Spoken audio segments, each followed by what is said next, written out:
Vamos lá, turma.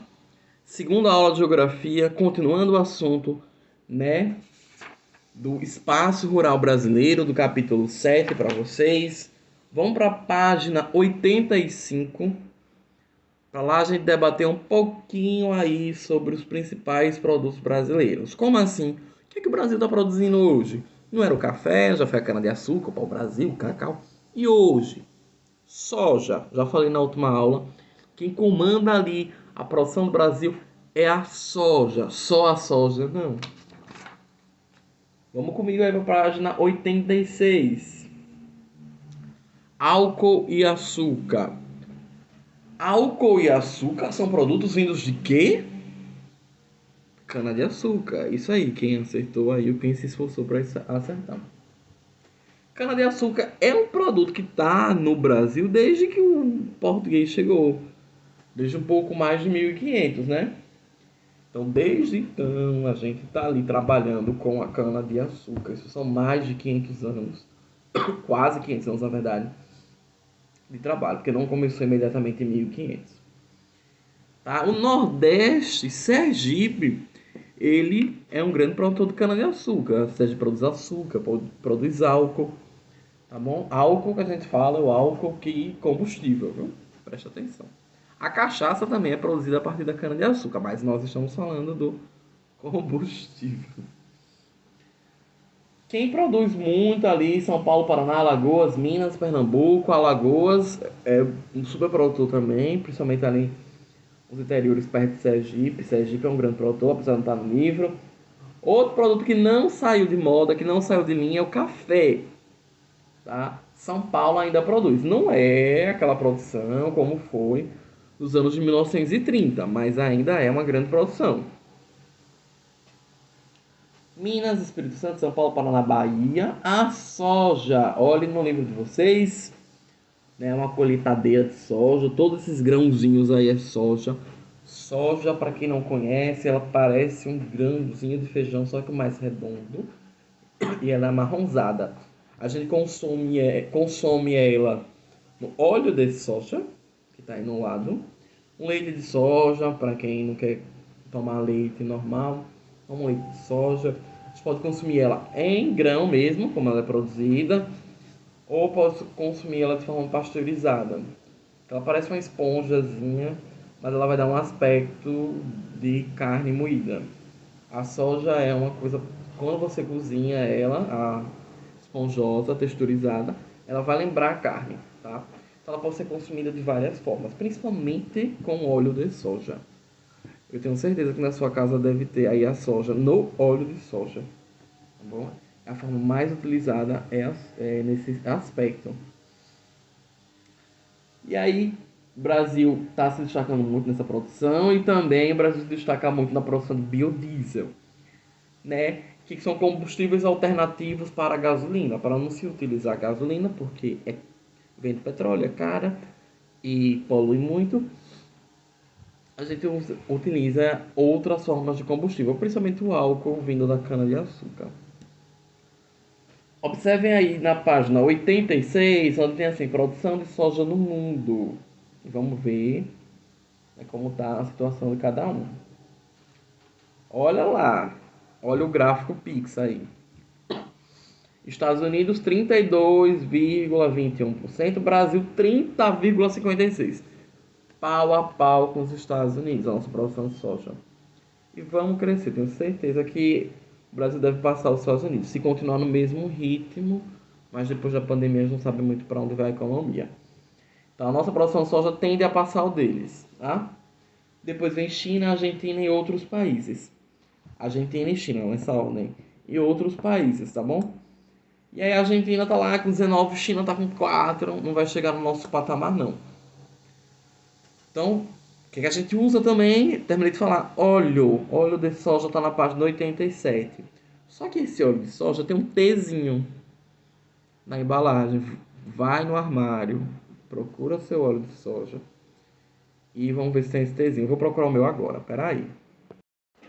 Vamos lá, ó. Peguei meu óleo de soja, da mesma marca que tá aí. Soja. Óleo de soja, cadê onde é que eu vou dizendo isso? Fonte de vitamina, rica em ômega não sei o que. ômega 3, ômega 6, tá. Mas é um perigo, né? Aqui tem dizendo, ó, alérgicos contém derivado de soja. Não vai dar pra enxergar, não. Mas, vamos ficar olhando aqui, né?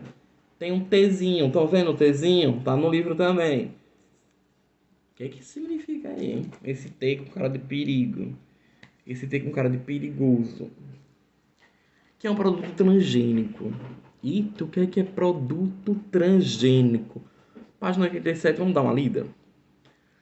Os produtos transgênicos, organismos geneticamente modificados, OGMs, também fazem parte do agronegócio. Lembra que a gente falou do agronegócio, né?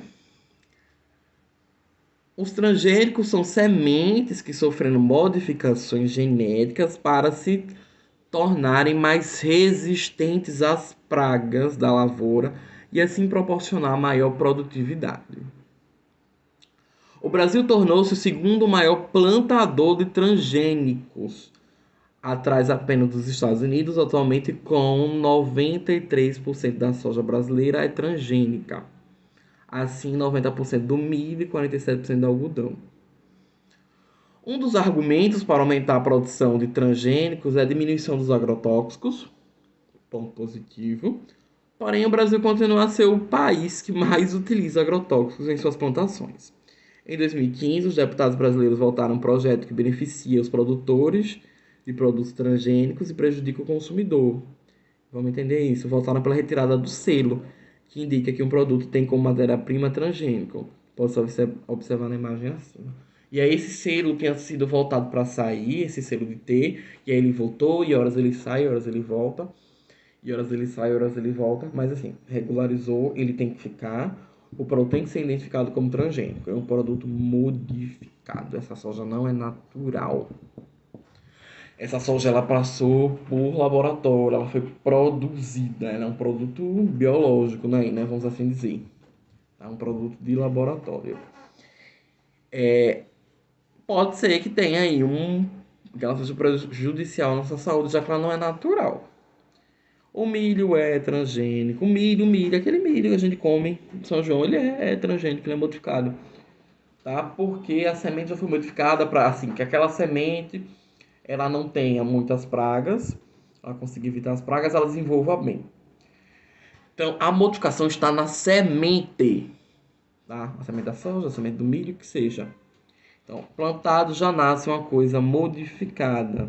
A gente pode observar alguns produtos transgênicos, eles podem se apresentar de forma deformadas, tá bom? Isso é bem comum nos produtos transgênicos. Então, o milho ele já vem possivelmente livre de pragas, mas um produto modificado que pode, em algum nível, prejudiciar a nossa saúde. Por isso que a gente precisa ter esse T para dizer, tá, nós estamos consumindo, mas sabemos o que é aquilo. Tá? Sabemos de onde vem, sabemos o que é, então ninguém está sendo enganado. Vamos lá. Valor, página 87 ainda, valor bruto da produção. Quanto é que cada região do Brasil está arrecadando, seja na lavoura, seja na pecuária. Tá bom? Sudeste se destaca, mas veio perdendo um pouquinho de espaço ao longo dos anos. Sul cresceu muito, o Centro-Oeste se destaca, mas perdeu um pouquinho de espaço. O Norte basicamente não trabalha com agricultura e com pecuária, tendo em vista que ele tem uma floresta e deve ser evitado. E o Nordeste está ali razoavelmente uma posição não muito boa. Então quem vem se destacando mais é o sul do Brasil, o sudeste e centro-oeste. São regiões que têm grandes cidades, porém ainda trabalham com agricultura, porque é essencial. Imagine que se o Brasil se urbaniza por completo e deixa trabalhar com agricultura. Impossível, tá, isso? A gente vai comer o quê? A gente vai comer enlatado? Sempre. E o natural? Natura. Então é impossível que um país deixe de produzir isso. Tem país, principalmente na Europa, que está quase 100% urbano. Mas esses países têm uma estrutura pequena, são países pequenos, o Brasil é enorme. Então eles conseguem comprar tipo verduras, hortaliças de outros países, e aí chega a tempo daquele produto não ficar apodrecido. Se a gente for fazer isso, é impossível, porque for comprar da Argentina, que é um país vizinho, daqui que chegue, já era, tá? Tava tudo podre já. Então, pela extensão territorial do nosso país, não é possível fazer isso. Quem faz isso é país mais reduzidozinho e consegue comprar do vizinho. Aí dá tempo de chegar. Chegar em qualidade, né? Chegar bom ainda. Pecuária, minha gente. Página 87. Quem é pecuária, né? A produção de gado, né? De carne bovina. O Brasil ele atua na criação de animais para fins comerciais. Se destacam os bovinos, suínos, os porcos, bufalinos, búfalos, caprinos, ovinos, moares, asininos e aves. Tales trabalha com vários tipos de produção de animal para consumo. Os bovinos, a gente tem uma coisa chamada agricultura extensiva e intensiva. Vamos ver a diferença aqui.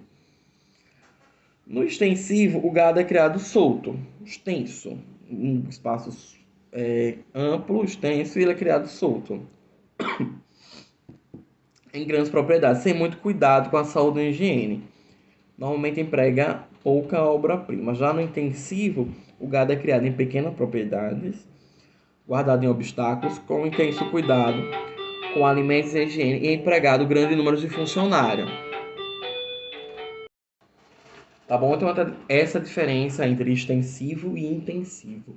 Extensivo é aquele gado solto, criado à vontade, come os matinhos, né, os capim.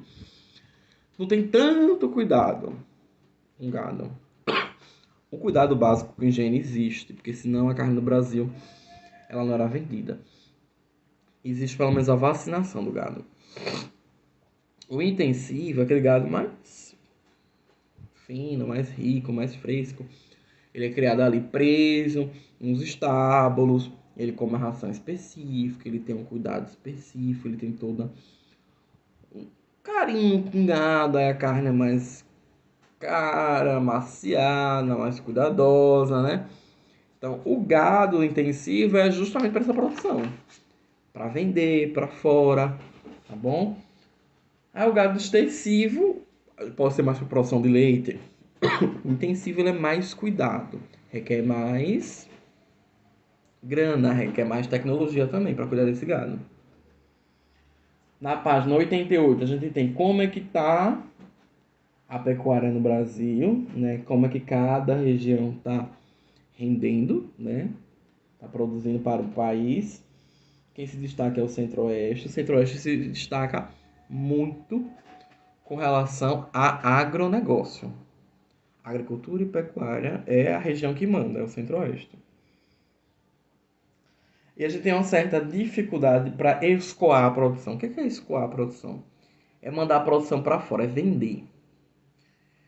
Seja de gado, seja de qualquer coisa, a gente tem essa dificuldade de venda, porque a gente faz a maioria das vendas, os transportes através das rodovias. Às vezes a rodovia tá ruim, tá com algum buraco, tá mal cuidado e tudo mais. Isso atrasa um pouquinho. Já não é rápido fazer todo esse processo por rodovia. Já fica um pouco lento o processo. E aí, com o mau cuidado das estradas, piora. Seria mais rápido fazer tudo isso por ferrovia ou aéreo, mas aéreo é muito caro. Só que a gente não tem muita malha de trens, não tem muita linha de trem no Brasil mais não, tá tudo desativado, tá tudo danificado, então não tem mais muita linha de trem não.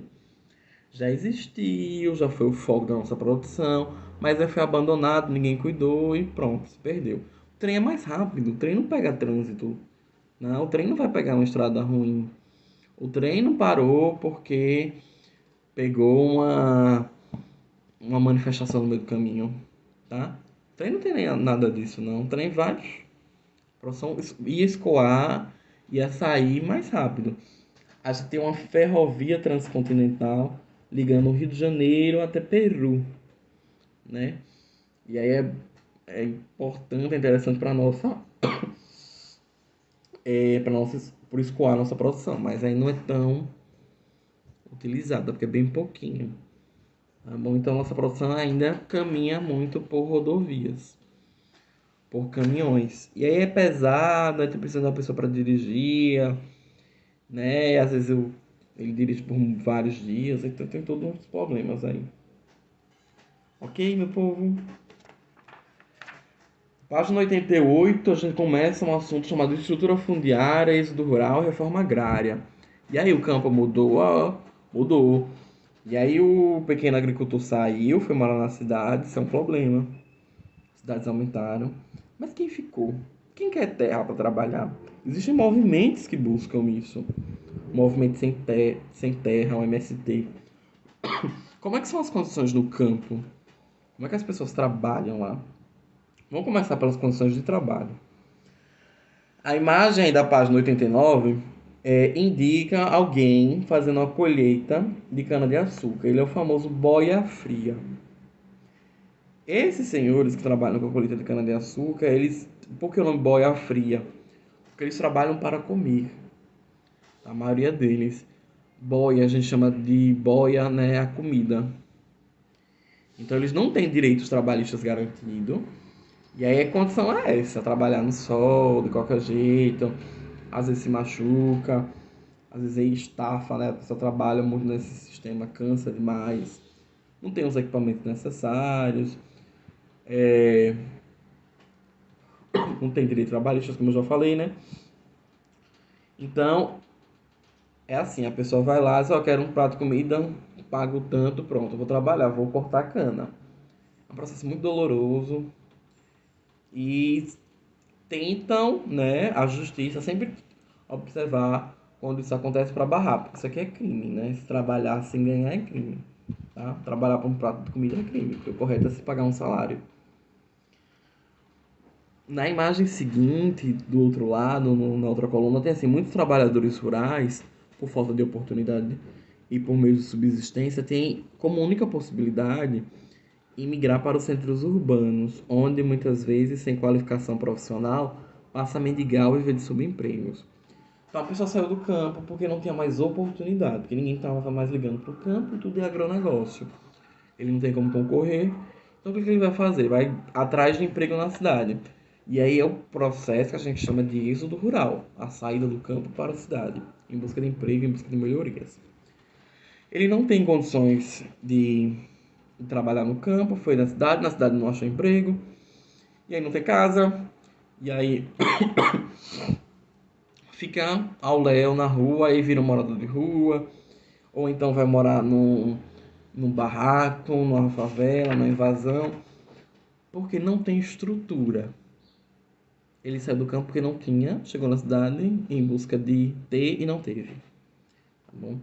Então, principalmente nos processos, assim, nas grandes cidades, de se ter favela, é culpa do êxodo rural. As pessoas vieram, muitas pessoas vieram morar nas cidades, e aí não tem estrutura da cidade, constrói favela, constrói beco, constrói viela, e aí tudo desorganizado, aí a violência aumenta, aí não tem acesso à educação, não tem acesso à saúde, e aí a ambulância não consegue entrar, e aí você tem vários problemas dentro de uma favela. E aí ela é muito resultado do êxodo rural. Claro que é culpa dos governantes por não terem organizado a cidade, mas aí recebeu muita gente, não teve como se segurar.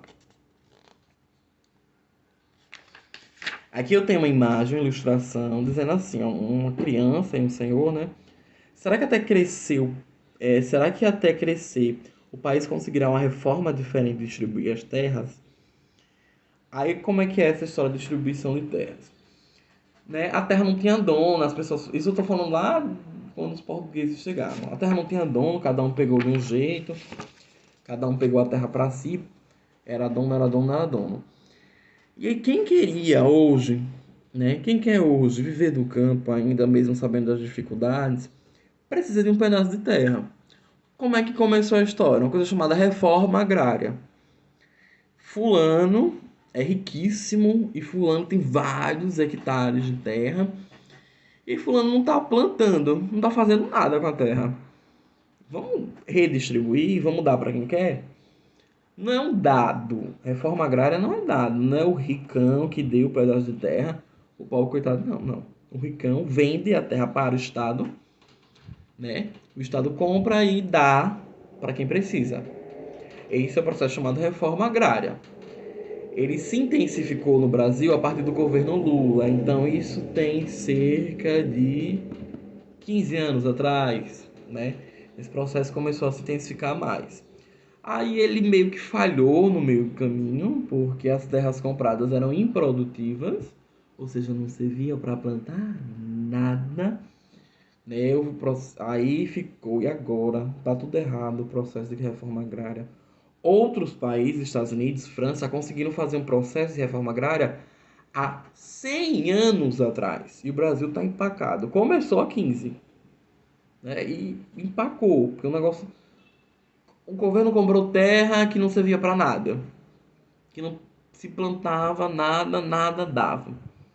E até hoje tenta-se esses movimentos de MST, por exemplo, ou MTST, conter a terra de fato. Por quê? Porque eles querem um sustento. São pessoas que vivem do campo, tá? E não vão trabalhar na cidade. E tem esse direito também, ninguém é obrigado a fazer isso. A sua cultura, o seu hábito está dentro do campo, tá? Então eles não querem sair de lá, mas aí cadê o pedaço de terra para se plantar? Na página 90 fala um pouquinho sobre o movimento dos trabalhadores rurais sem terra. Tá bom? Deixa eu ler rapidinho aqui para vocês. Vou trazer o livro para cá. A organização desse trabalho só acontece a partir de 1930, com a modernização do país. Em 1984 surge o Movimento dos Trabalhadores Rurais Sem Terras, o MST, que, dentre outros já existentes, reivindica a aceleração da reforma agrária, que só veio começar mesmo um pouquinho depois dos anos 2000. O MST, no entanto, se transforma no principal movimento e passa a promover ocupações provisórias em fazendas improdutivas como forma de pressionar o governo para acelerar o processo de reforma agrária e denunciar os crimes cometidos no campo por jagunços contratados por fazendeiros, sempre muito bem armados e com ordem de atirar para matar, às vezes auxiliados ou substituídos por policiais ou governos estaduais, sob a alegação de proteger a propriedade privada. Um dos exemplos dramáticos desse conflito, com elevado número de trabalhadores rurais assassinados, aconteceu em Corumbiara, no estado de Rondônia, em agosto de 95, onde 11 pessoas morreram. E outro no Eldorado Carajás, no Pará, que é bem famoso, em 96, quando 19 pessoas morreram. O que é que o movimento sem terra quer? O que é que o movimento sem terra deseja? Terra. O movimento sem terra quer terra. O que é que eles fazem para pressionar o governo? Invade a propriedade do fulano que não está plantando nada. Ele não invade onde tem plantação. Ele não invade onde tem gado. Ele invade onde não tem nada. E aí invade e eles começam a plantar. Tá bom? Começam a plantar e tirar o sustento deles ali mesmo. Aí o dono fica azedo e procura o governo, né? Procura a justiça para tirar eles. Aí isso vai para a justiça e acaba se decidindo. Tira, não tira, dá, não dá. O governo vai pagar, não vai pagar, vai indenizar, não vai indenizar. Isso acaba se resolvendo na justiça. Vezes o governo tá do lado do empresário. E aí vai amarra, joga a polícia em cima da galera e tira na marra mesmo. É a propriedade privada? É. Tem dono? Tem. É para tirar na marra? Não. Não tá usando. Vai fazer o que, meu filho, com isso? Vai usar ou não vai usar? Pensa aí. E aí muito se acontece o quê? Tá lá, o movimento invadiu aquela região. E aí os donos que não estavam usando, mas vão lá, bota o jagunço, bota a gente armada e mata quem tá dentro ali do movimento sem terra. Sem pena nenhuma, isso acontece muito. Morte no campo é uma coisa muito comum no Brasil. Infelizmente é muito comum na região norte, porque na região norte, às vezes não são os crimes parecem que passam despercebidos por lá. Mas principalmente por uma questão de controle do governo e tudo mais. Então, ó, no Brasil a gente tem muita morte do campo, destaca assim, no próprio livro destaca o Pará, que é onde muito acontece, e principalmente por questões de terra, por espaço. Então fica a reflexão, o dono não está usando e não quer dar para quem vai usar. É justo, não é? Vamos pensar nisso aí. Tá bom? Próxima aula a gente volta com mais conteúdo para vocês. E até a próxima.